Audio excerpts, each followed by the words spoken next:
tayangan saya, Mas. Ke slide ketiga saja.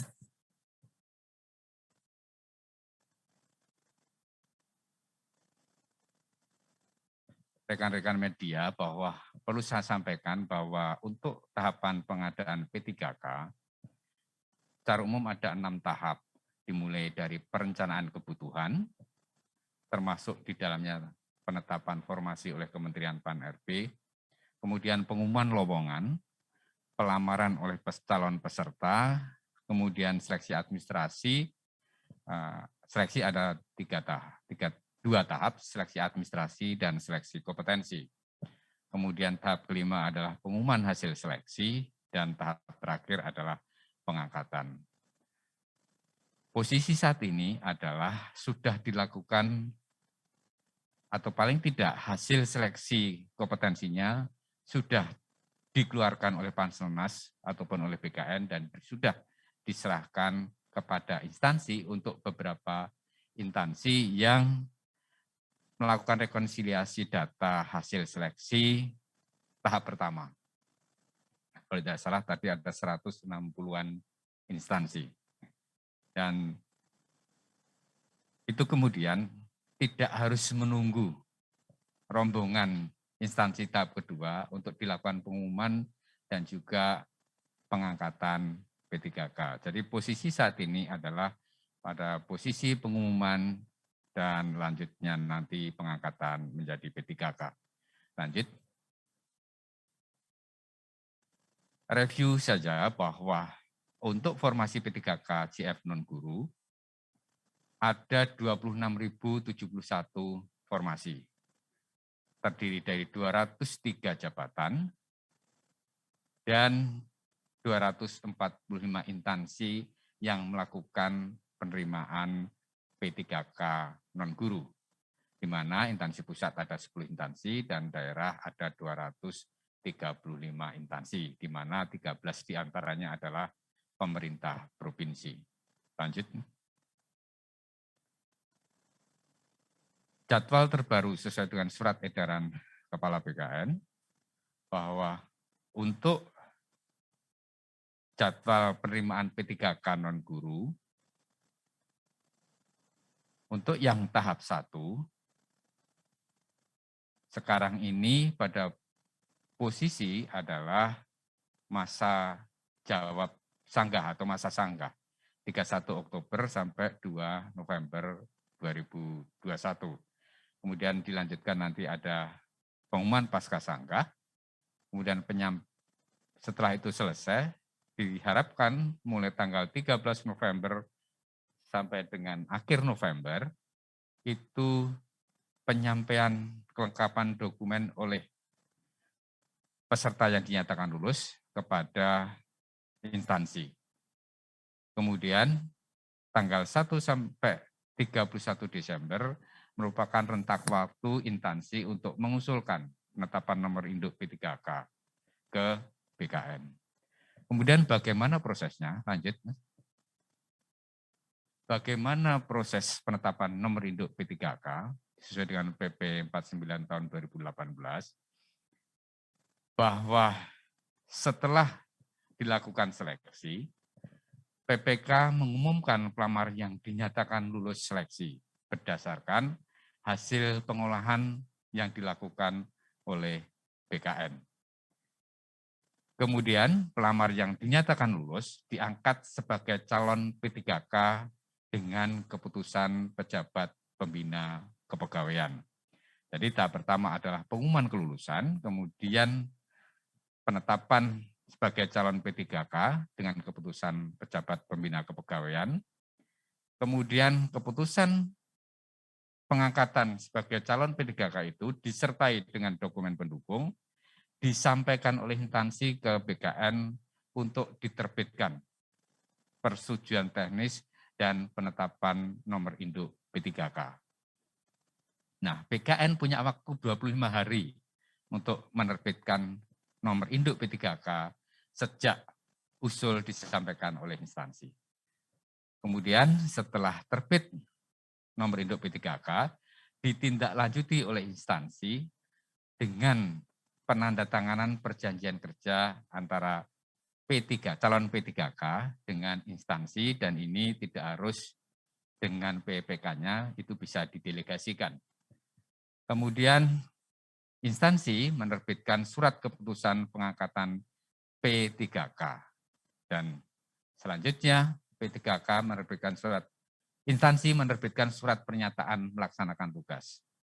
Walaupun tertulis PPK, namun untuk penandatanganan perjanjian kerja, kemudian penerbitan surat pernyataan melaksanakan tugas itu bisa didelegasikan.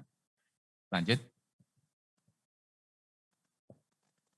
Terus saja, saya kira ini tidak terlalu lanjut, Mas. Tadi sudah sampaikan di depan. Nah, Bapak Ibu sekalian yang saya hormati, rekan-rekan media, bahwa setelah dilakukan pengumuman, kemudian peserta yang dinyatakan lulus melakukan pemberkasan ke instansi. Nah, pemberkasan ini, usul penetapan NIP berdasarkan pemberkasan yang sudah disampaikan oleh peserta yang dinyatakan lulus ke PKN, ini diupload atau diunggah melalui aplikasi Doku Digital .bkn.go.id. Jadi prinsipnya untuk penetapan nomor induk ASN sejak tahun lalu itu kita sudah paperless, jadi tidak ada lagi dokumen fisik yang mundar-mandir antara instansi dengan PKN, termasuk pertimbangan teknis penetapan nomor induk P3K juga tidak lagi menggunakan tidak lagi berupa dokumen fisik. Jadi bahkan penandatanganannya pun karena tidak dokumen fisik, maka kita menggunakan tanda tangan digital. Lanjut.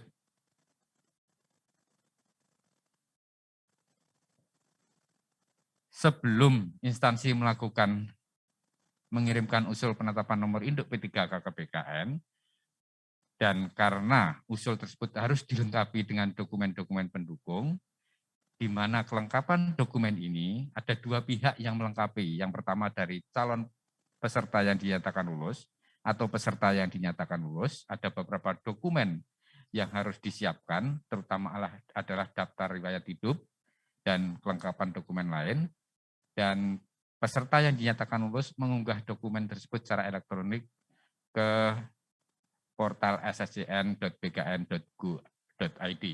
Kemudian dari sisi instansi, lanjut. Mohon maaf, ini beberapa kelengkapan dokumen yang harus diupload oleh peserta yang dinyatakan lulus. Ada sekian banyak dokumennya, termasuk surat pernyataan 5 poin, surat pernyataan bersedia ditempatkan dimanapun di seluruh wilayah kerja Indonesia, surat pernyataan dan surat pernyataan yang lainnya. Antara lain juga surat pernyataan tidak berposisi atau berstatus sebagai PNS ataupun P3K. Ini harus diunggah oleh peserta yang dinyatakan lulus. Lanjut. Kemudian berdasarkan kelengkapan dokumen tadi, maka instansi menyampaikan usul penetapan nomor induk P3K melalui SHPK. Lanjut. Di sisi lain, instansi harus mengunggah dokumen untuk penetapan nomor induk, antara lain surat pengangkatan calon P3K, surat pengantar usul penetapan nomor induk, dan seterusnya sampai dengan daftar peringkat nilai seluruh peserta ujian. Ini untuk cross-check dengan database yang ada di PKN nantinya. Lanjut. Ini tahapan saja, hanya pengelompokan ada 2 tahap, mengingat tesnya tidak bersamaan dan selesainya tidak bersamaan, maka kami mengelompokkan menjadi 2 kelompok proses, yaitu tahap 1 dan tahap 2, sehingga yang sudah selesai duluan tidak menunggu terlalu lama. Jadi untuk tahap 1, usul disampaikan paling lambat 13 November sampai dengan 31 Desember, kemudian tahap kedua 29 November sampai dengan 15 Januari 2022. Lanjut. Ini yang penting, Bapak Ibu sekalian, rekan-rekan media,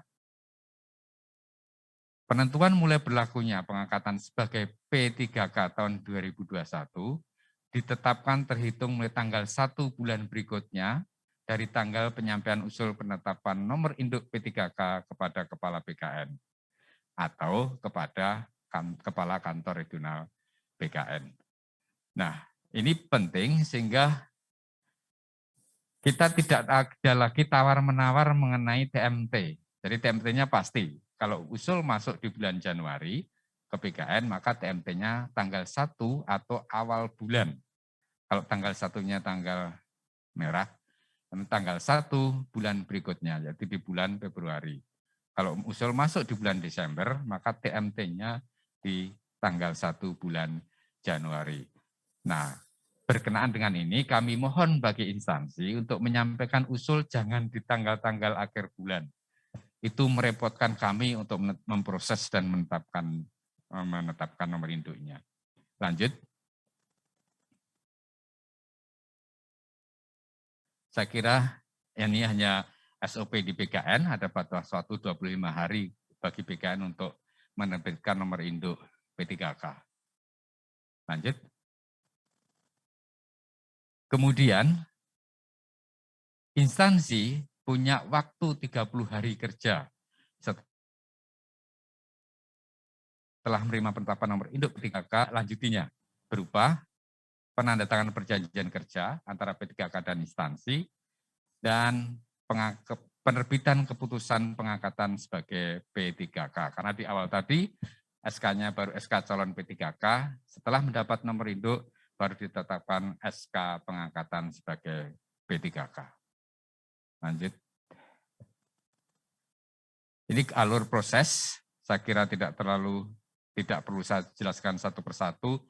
Ini adalah resume atau gambaran dari apa yang sudah saya sampaikan tadi, mulai dari lulus seleksi, kemudian apa yang harus diproses oleh yang bersangkutan, peserta yang dinyatakan lulus, dan apa yang harus dilakukan oleh pengelola kepegawaian instansi, kemudian apa yang selanjutnya dilakukan oleh BKN maupun kantor regional BKN, sampai dengan diterbitkan penetapan nomor induk P3K berupa dokumen pertimbangan teknis.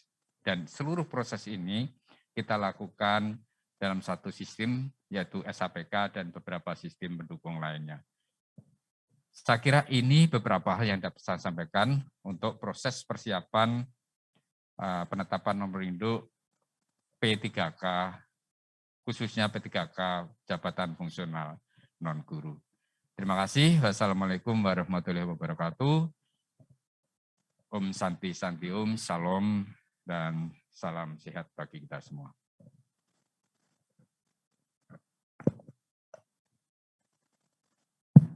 Terima kasih atas paparannya Bapak Deputi Mutasi. Kita akan masuk